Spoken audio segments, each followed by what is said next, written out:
How's it going, guys and girls, and welcome back to City Talk episode number 3, and today we have got a lot to cover because we're going to be talking about the Arsenal game yesterday, the 2-2 draw at the Emirates. We're going to be talking about the Chelsea game on Wednesday at Stamford Bridge, and we're also going to be answering a few of your questions from the first couple of episodes. But as always, if you do enjoy this episode, leave a big thumbs up on it, and if you've got any questions yourself, put them in that comment section down below to get them featured in future episodes. And if you've got any opinions, if you've got any answers yourself to the questions that are in today's episode, feel free to put your thoughts and opinions down in the comment section down below as well. But we're going to kick things off with a few questions from you guys, and yeah, let's get stuck into it. So in the last episode we spoke a little bit about Joe Hart's future at Manchester City, and sort of related that a question comes in from James Varley. He asks who will be City's #1 goalkeeper next year, and that's a very, very difficult question because I spoke in the last episode about how I felt that Joe Hart wouldn't come back straight into the team.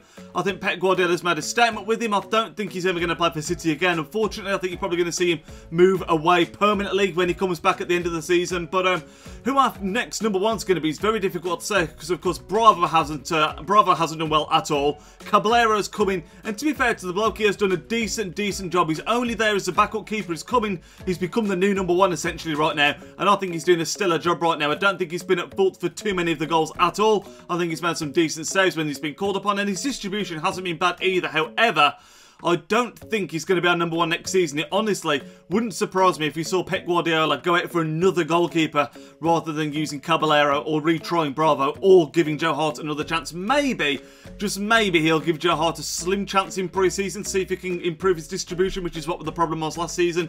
But I can't see it, and I think we're probably going to end up going for another goalkeeper. Who that's going to be, it's very difficult to say. Obviously, we were very interested in Ter Stegen in the first place, and we weren't able to bring him in. We've been linked with Neuer, which would be absolutely crazy, but I can't see him moving from Bayern Munich. So I think it's going to be someone that we're going to have to bring in on a transfer. I don't think it's going to be someone that's currently in the club. Who that's going to be, though, it is very difficult to say. If you've got any ideas, let me know in the comment section down below. So the next question we're going to be answering is one focused around Vincent Kompany's future at the club. Now, a lot of you asked questions about this, so I sort of tried to mould them all into one question, and that is, do you think Vincent Kompany has a future at Man City? Now, that is a combination of Luke DB's question and Jan Riga's 11's question, but there's a few others as well, I'm sure, that we're asking. Do you think he's ever going to play again? Do you think he can ever get back to full fitness? Do you think we should sell him? So there's a lot of people asking about this subject, which is why I decided to answer the question. And do I think he's got a future at the club? Yes, 100%. Do I think he's going to be playing regular football for us ever again? Probably not, because every time he comes back he seems to get injured again, and it always seems to be a separate injury as well, unfortunately. Now, that pains me to say because I feel like he's one of the best centre-backs in the world when he's fully fit and playing. I look back 2 or 3 years ago, 4 years ago when we won the title, he was an absolute rock at the back. He was one of the main reasons we were able to win that title with fantastic performances, leading from the back. He's a great representative of the club.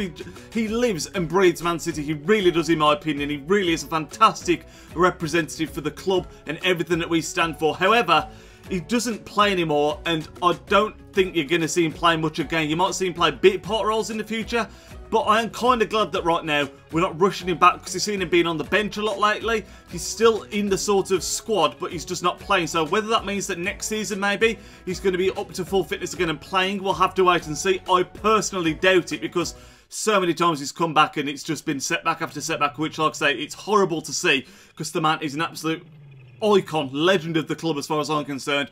But even if he doesn't play, I think he has still got a role at the club, whether it's playing as a, not playing, whether it's on the staff, whether it's as a coach, something like that. I do think he has to stay at Man City because I think with the expertise that he's got, if he could pass that on to the next generation of players coming through, it could be fantastic. And like I say, I'd hate to see him go anywhere else, particularly in the Premier League, because like I say, for me, he's our captain, he's a fantastic leader, and he just lives and breathes the club. So do I think he's got a future at Man City? Yes.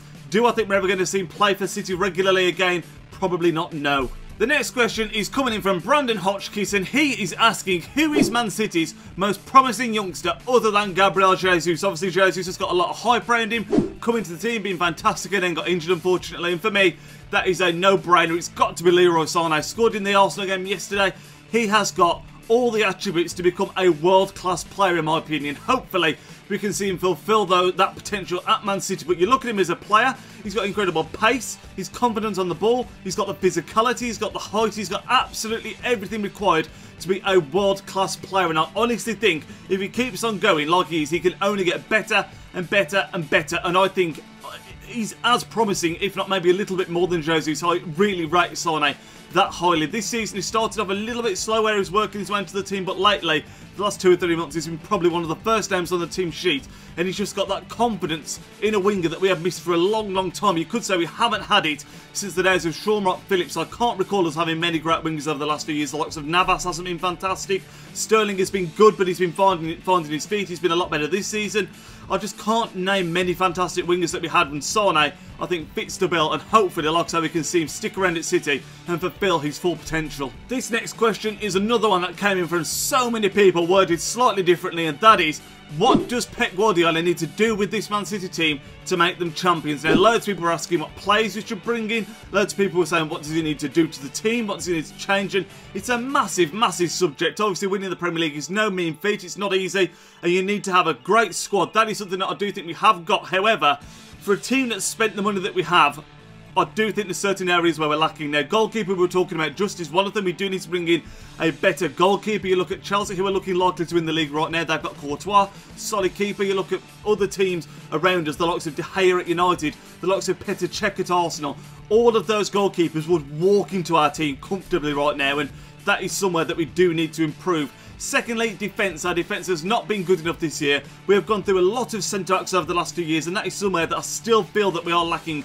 John Stones, I think, is good enough. I think he's going to get better over time. He's someone that I think we should stick with, but it boggles my mind when we play people like Kolarov at centre-back, and I think that's something that Pep Guardiola, we've seen him do at previous clubs where he's turned Alaba into centre-back, he's turned Mascherano into a centre-back, but I think he's dealing with a lot better base players there. The likes of Alaba and Mascherano are head and shoulders over the likes of Kolarov and Clichy, who's played out of position in the past in this season. And yeah, I just think he needs to bring in another solid centre-back. In the past, we've been linked with Aymeric Laporte. Whether he's good enough, I don't ever see him play. I don't know. This year, we've been linked with Virgil van Dijk. I just feel we need to bring in another solid centre-back. I think Van Dijk would fit the bill to an extent because he's a ball-playing centre-back. However, is Van Dijk good enough to be in a Premier League winning defence? I do not know. Defence, carrying on with the defence, sorry. Wing-backs as well. Clichy, I think he's getting a bit too old now. I don't think he's quite as good as he was a few years ago. Could do with a new left-back. Right-back, Zabaleta still does a solid job. But again, I feel like we could do with some younger, just more athletic player going in there. Because again, I feel like it's basically the defence. I think to win the Premier League, we need to improve our defence. I think when you look in front of the defence, we've got a quality midfield. The likes of Yaya Toure, I think, is going to continue on next season. David Silva, Kevin De Bruyne, Sterling. You've got Sane, who I was just talking about. There are some fantastic players there. Fernandinho. Up front, perhaps we need one more striker. It really depends what happens with Aguero, but we're going to have... Right now, we've got Jesus, Aguero, Iheanacho. That isn't bad whatsoever. If Aguero was to leave, obviously we need to get another striker, but I do think the main area that we need to improve on is 100% our defence and our goalkeeper. Because again, I'm going to say it, when we won our... Like I was saying just about Kompany, when we won the Premier League the first 2 times, it was based upon a solid defence. We had the best defence in the league. Joe Hart was getting the Golden Glove Award. That hasn't happened over the last 2 or 3 years. So that is something we need to improve on. I think if we do that, then we are a much stronger team and stand a much better chance of winning the Premier League title. Now we're going to talk a little bit about the Arsenal game yesterday. So it ended up being a 2-2 draw at the Emirates, which is exactly what I predicted in the last episode of this. I called it was going to be a 2-2 draw. It was for the same reasons that I thought it was going to be again as well. I just don't trust our defence. The goals we conceded weren't good enough. You look at the first one, Walcott, Clichy should have cleared it. It was shambolic defending. And then the second goal coming from a corner, which again, when you consider corner, it's always disappointing. It was nodded in by Mustafi. Otamendi was nowhere near him. It was a free header basically. Caballero had no chance with that goal. But I still think, when you look at that result on paper, we got a terrible record at the Emirates. It's usually a good result, but it's one of those results that it doesn't benefit either team at all, unfortunately. Still leaves Arsenal well outside of the top 4, and it leaves us still in 4th place in a very, very tight situation. Because it's difficult to read right now, because we've played 29 games. You've got United behind us have played 28. Liverpool have played 30. It is incredibly close right now. And once everyone's played the same amount of games, it's going to be interesting to see how it lines up. But talking about the game yesterday, we started so well. Sane scoring after just 5 minutes. Electric play for him. What a ball it was from De Bruyne as well. So calm from Sane. Just had the power and the pace to hold up Bellerin. When we took the lead with Aguero again, I just don't trust our defence. It was a solid goal again. I mean, Ospina probably should have done better, admittedly, but it's just that thing, I just don't trust our defence. Whenever we take a lead and we have to rely on our defence to keep the other team out, I always feel like we struggle. We've seen it in the Arsenal game yesterday, we saw it in the Monaco game in the Champions League. As soon as we had to do defending, it all fell apart. So again, it was a positive performance, and it's not a bad result by any stretch of the imagination, but it's what could have been. There was the handball incident at the end with Monreal. I'd be interested if you guys think that was a handball. I think it was very clumsy, but I think if it was given as a handball, it would have been a little bit harsh in my opinion. But I was quite pleased with the general performance. I think we played well. Both teams had patches in the game where you could argue they could have gone on to win it. I mean, the first 15-20 minutes of that game, we absolutely bossed it. You had De Bruyne hitting the post. Maybe if that had gone in and made it 2-0, it would have been a different game, and we could have gone on to win it. But you know what, I was quite pleased with the result. It's just a bit of a shame. I feel like we could have won the game the way it went. But let me know what your thoughts were on the game yesterday. Let me know your thoughts on the handball were with Monreal. And like I said, the general result, it was not one that favours either team, but at the same time it's not a bad result for us either, going away to Arsenal and getting a point in my opinion. And the last thing we're going to look at is the game on Wednesday night. We have got the current league leaders Chelsea at Stamford Bridge, and 100% if we don't win this game, our Premier League title dreams are over. Now, if we were to win the game, it would still be very, very, very slim. But if the Chelsea win it, like I say, it's going to be impossible for us to come back from where we are, especially when you consider you've got Tottenham ahead of us as well, and Liverpool currently who've played that game extra. But it's going to be a tough game. Chelsea are looking incredible this season. I know they lost to Crystal Palace at the weekend, but that game they were very unlucky not to get anything. It was just one of those days where Palace defended incredibly, incredibly well, and that is exactly what I think we're not capable of doing. I don't think we're going to be able to keep Chelsea out, especially at Stamford Bridge. I do feel like with our attack, we can cause them problems. The likes of Sane, Sterling, Aguero, if they're on form, we can cause Chelsea problems. But I do think it's always going to be a difficult game. Can the likes of John Stones and Kolarov, if he's playing at centre-back, live with Diego Costa?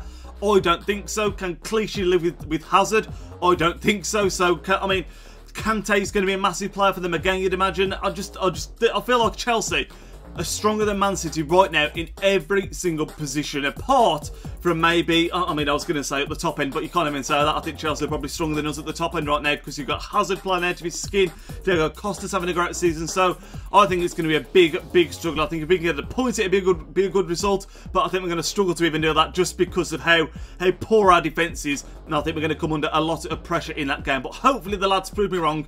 I am actually going to go for an optimistic result. I'm going to say 1-1 in that game, and I would be very, very happy with that result. If anything, even if we don't go on to win the league, I'd like us to just hold Chelsea back a little bit to make the title race a little bit more interesting. It'd be nice to see Tottenham catch up just for an exciting finish, but I honestly can't see it. I think we're going to be, I just don't think we're going to be strong enough in that game. Hopefully, like I say, we can be proven wrong. We did play very, very well against Chelsea at home. We actually lost the game 2-1 or 3-1 off the top of my head, but we could have won that game so comfortably. We played them off the park for the first 45 to 60 minutes. So if we can replicate that performance again and be a bit more clinical, you never know, but I think it's going to be a massive, massive struggle. So I'm going to go for a 1-1 draw in that game. Again, let me know what your thoughts are in that game in the comment section down below. Let me know your predictions, and that is going to wrap up this episode of City Talk. So like I said at the start, lads, if you've got any questions or answers to the questions I've been answering any thoughts and opinions, leave them in that comment section down below. I'll speak to you all in the next video, which is going to be coming out tomorrow. That's more than likely going to be an episode in our Road to Glory. So I'll catch you all there, lads. Enjoy the rest of your evening. Nidge out.